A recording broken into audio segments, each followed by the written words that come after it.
Et yo et bienvenue, j'espère que vous allez bien. Aujourd'hui, vidéo un petit peu back to basic, je vais vous parler d'un sujet qui est hyper important, dans lequel notamment on va évoquer pas mal la musique. Comment se lancer en vidéo en fait de A à Z? Quelles étapes cruciales? Le choix du matériel, quel matériel? Pourquoi ce matériel-là, etc., etc. Vous avez vu ma vidéo sûrement il y a quelques temps où je vous parlais du fait que la caméra en fait on s'en foutait pas mal. Aujourd'hui toutes les cams quasiment filment de très belles images et que finalement c'est pas ça qui est le plus important. Aujourd'hui en fait on va parler statut et également comme je vous disais musique, post-production et toutes ces choses là. Alors la première chose évidemment quand on se lance c'est de se choisir son statut. Alors moi je suis freelance donc je suis auto-entrepreneur en France ou micro-entrepreneur, c'est à peu près pareil. Chacun va pouvoir avoir un statut différent mais globalement auto-entrepreneur c'est un statut qui fonctionne assez bien quand on veut être filmmaker entre guillemets, qu'on veut faire beaucoup de choses. C'est pas du tout un statut très protégé, c'est un statut un petit peu de merde même, mais c'est le statut qui est le plus simple, le plus facile d'accès. Et ça vous en avez absolument besoin parce que sinon vous pouvez pas émettre de facture. Donc ça c'est très important, ça prend pas longtemps à faire et voilà, on commence par là. Donc si vous débutez et que vous voulez absolument démarrer votre activité, il faut déclarer une auto-entreprise. Pour les autres statuts, je laisse des gens bien mieux qualifiés que moi pour en parler. Moi je vous parle du mien parce que je le connais, mais globalement c'est assez facile, vous pouvez payer vos charges soit tous les mois, soit tous les trimestres et on s'en sort assez facilement. En plus il y a pas mal d'aides pour ceux qui débutent, ceux qui commencent et y compris pour les jeunes, donc c'est plutôt cool. Par exemple vous avez l'ACRE, normalement je crois que maintenant l'ACRE vous avez droit par défaut quand c'est votre première auto-entreprise, du coup vous payez que 5% de taxes pendant un an et ça c'est cool. Ensuite la partie suivante c'est bien entendu la caméra. Alors la caméra, comme je le disais juste avant, vous choisissez à peu près ce que vous voulez tant que ça filme. Je vous conseille quand même de choisir un produit qui a du 4K parce que la 4K c'est un futur standard, c'est en train de devenir un gros standard et que ça peut toujours vous servir, c'est future proof on va dire. Voilà. Après au niveau de la marge de progression, est-ce que vous voulez une caméra qui est capable de filmer en RAW, en machin, en ceci, en cela, ça dépend de vos prestations. Après la vidéo vient le système de son. Pour le système de son c'est le plus important, pour cela je vous conseille deux types de matériel. Le matériel d'abord dans un premier temps qui est le kit micro HF comme j'ai ici. En fait j'ai un petit kit sur moi que je vais vous montrer qui est ici. Voilà, moi ici j'ai le Synco G1, je vais en faire une vidéo très bientôt parce que on bosse avec Synco depuis pas mal de temps dessus. Ça moi j'aime bien, j'aime beaucoup, c'est des HF qui ressemblent à des Rode Wireless Go. Ça c'est cool, c'est pratique, vous pouvez les clipser pour faire de l'interview etc. C'est assez cool, il y a un micro interne, moi j'ai mis un lavalier dessus mais vous pouvez le faire très bien avec un micro interne. Et en plus vous avez directement plugué ça à la caméra donc c'est hyper pratique. Ça c'est le premier achat, donc ça vaut une centaine d'euros par exemple, donc c'est vraiment pas très cher. Et après comme deuxième achat, vous avez évidemment le micro plutôt canon, plutôt perche. J'en ai un ici, c'est un Synco, encore une fois le D30, j'avais fait une vidéo dessus qui est très bien, qui est pas cher du tout, que vous allez trouver aux alentours de 150 balles. Pareil, c'est hyper pratique, hein. Ça vous avez du coup pas mal de paramètres, du low cut, etc. pour enlever les basses fréquences. Vous avez également un bon volume de son, enfin bref, c'est des micros qui sont cool. Évidemment, ça c'est des micros qui sont pour le coup pas très chers, c'est pour ça on parle parce que généralement quand vous allez lancer votre activité vous n'avez pas beaucoup d'argent à dépenser dans le matériel et ça fait des bons débuts d'investissement. Sinon comme toujours vous avez les micros de la marque Rode comme le Rode VideoMac Pro qui est un équivalent à celui-ci qui est plus performant évidemment et qui marche très bien mais qui est plus cher. Pour moi au niveau du son vous n'avez pas besoin de vraiment plus, hein. Je pense qu'avec ces deux outils ce sera assez convaincant pour vos prestations. Je pense pas que vous avez besoin de vraiment plus au tout début. Là vous allez pouvoir faire de l'interview, sachant que pour les micros HF comme je vous ai montré il existe des kits avec deux émetteurs et un récepteur sur du coup donc le même récepteur, vous allez avoir un son mixé des deux, donc ça c'est cool. Bon, une fois que le son est passé, maintenant on passe au logiciel de montage. Ensuite de ça, on va avoir besoin de logiciel de montage. Alors pour le logiciel de montage, ce que je vous conseille, c'est de vous former sur des logiciels qui sont professionnels, donc par exemple Premiere Pro, Final Cut, DaVinci Resolve. Concrètement, ça va être à la préférence de chacun. DaVinci Resolve est gratuit par défaut, donc vous pouvez toujours vous en servir si vous voulez pas mettre 1 euro là-dedans, mais sinon la licence de Premiere Pro peut se faire facturer entre guillemets, donc vous pouvez très bien la facturer à vos clients, donc vos clients théoriquement peuvent vous payer votre logiciel de montage. Du coup ça dépend de votre utilisation. Moi personnellement j'utilise Premiere Pro, DaVinci je monte rarement avec, c'est surtout pour l'étalonnage, on y reviendra après. Et après si vous avez un Mac et que vous êtes un fan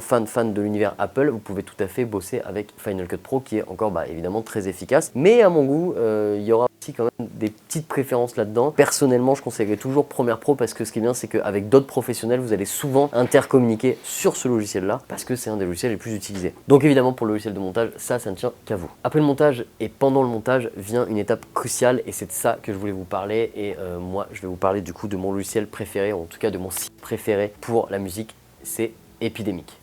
Alors moi j'utilise Epidemic Sound depuis 3 ans maintenant. Pourquoi j'utilise Epidemic Sound? Parce qu'en fait il y a plusieurs licences chez Epidemic. La première évidemment c'est une licence personnelle basique sur laquelle vous allez pouvoir faire vos vidéos YouTube, etc. uploader. Mais surtout il y a une licence pour les freelancers. Alors ce qui est cool c'est que cette licence en fait elle coûte pas très cher par rapport à ce qu'elle permet de faire. Hein. C'est une des plus compétitives, je pense que c'est même la plus compétitive de tout le marché. Et cette licence en fait elle permet tout simplement d'aller valider une musique sur un client. Donc par exemple à partir du moment où vous avez votre licence commerciale, vous pouvez à tous vos clients en fait faire valider votre musique. Et ça c'est hyper important parce que normalement il faut que le client paye la licence de la musique. Et c'est fini avec Epidemic, maintenant vous pouvez faire avec votre propre licence. Et ça c'est un gros plus à proposer aux clients parce que du coup c'est également un plus que vous pouvez facturer. Ce plus là vous allez pouvoir en fait le monnayer, c'est un truc qui va vous rapporter de l'argent et ça c'est grâce à Epidemic. Donc c'est vachement bien. Donc moi j'utilise Epidemic. Vous avez avec mon lien juste en dessous 30 jours gratuits. Si à la fin des 30 jours ça vous plaît pas, vous vous désabonnez et vous avez également la possibilité de tester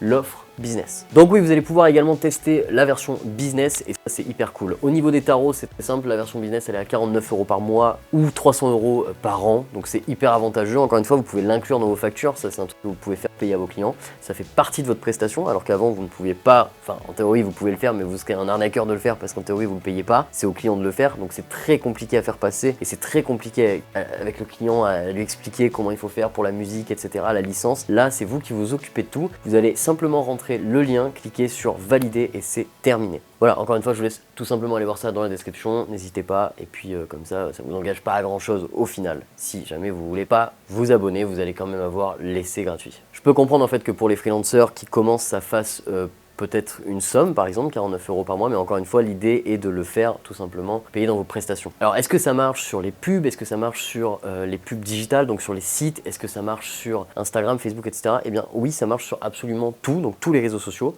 Insta, Facebook, Twitter, tout ce que vous voulez. Ça marche également sur toutes les pubs qui sont sur les côtés et puis en fait ça marche un peu partout du coup forcément. Voilà, je crois que j'ai assez fait de pubs pour Epidemic hein, que j'adore évidemment et que j'utilise et moi c'est vraiment ce que je vous conseille. Maintenant je vais passer à la dernière phase et ça vous le savez c'est ma phase préférée puisque c'est un peu mon métier aussi, c'est l'étalonnage. Ça c'est le gros point que je note avec la plupart des freelancers que je connais et des gens qui commencent dans la vidéo, que ce soit pour être vidéaste de mariage ou de faire de l'instit, ce que vous voulez. Généralement, il y a une phase qui est un petit peu plus lésinée, c'est la phase de l'étalonnage parce que en fait souvent c'est une galère, c'est potentiellement beaucoup de temps à perdre dessus. Et aujourd'hui ce qui est cool c'est qu'il existe plein de façons de se former à l'étalonnage de manière rapide sans perdre trop de temps et surtout en proposant vraiment un standard de qualité assez élevé ou qui en tout cas peuvent potentiellement vous différencier de ce que vous avez pu faire déjà dans le passé. Ce qui est cool avec l'étalo, c'est que vous allez vraiment pouvoir évoluer assez rapidement. Il suffit simplement de suivre, par exemple, vous avez mes tutos sur la chaîne YouTube pour déjà vous donner certaines bases, mais il faut surtout pas hésiter à pas négliger l'étalonnage. En fait, l'étalonnage dans une presta, c'est vraiment un game changer. C'est vraiment quelque chose qui va pouvoir améliorer grandement la production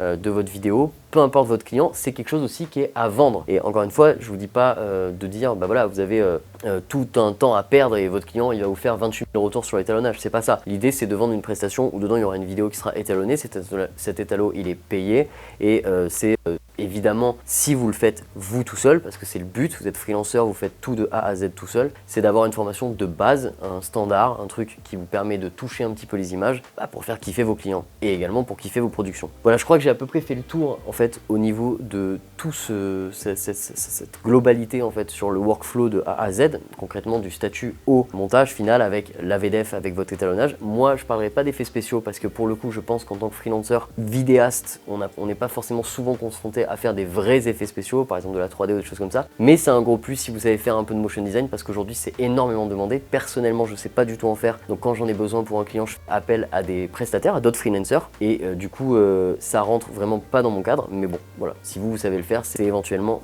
un gros plus. Les amis, on se retrouve bientôt dans une nouvelle vidéo. N'hésitez pas, comme je vous disais, à aller check le lien Epidemic juste en dessous. Mets la cloche, abonne-toi, pouce bleu, tout ça. Vous avez également mes presets qui sont sur le Sellfy juste en dessous. Voilà, on se retrouve très vite. Ciao, bam.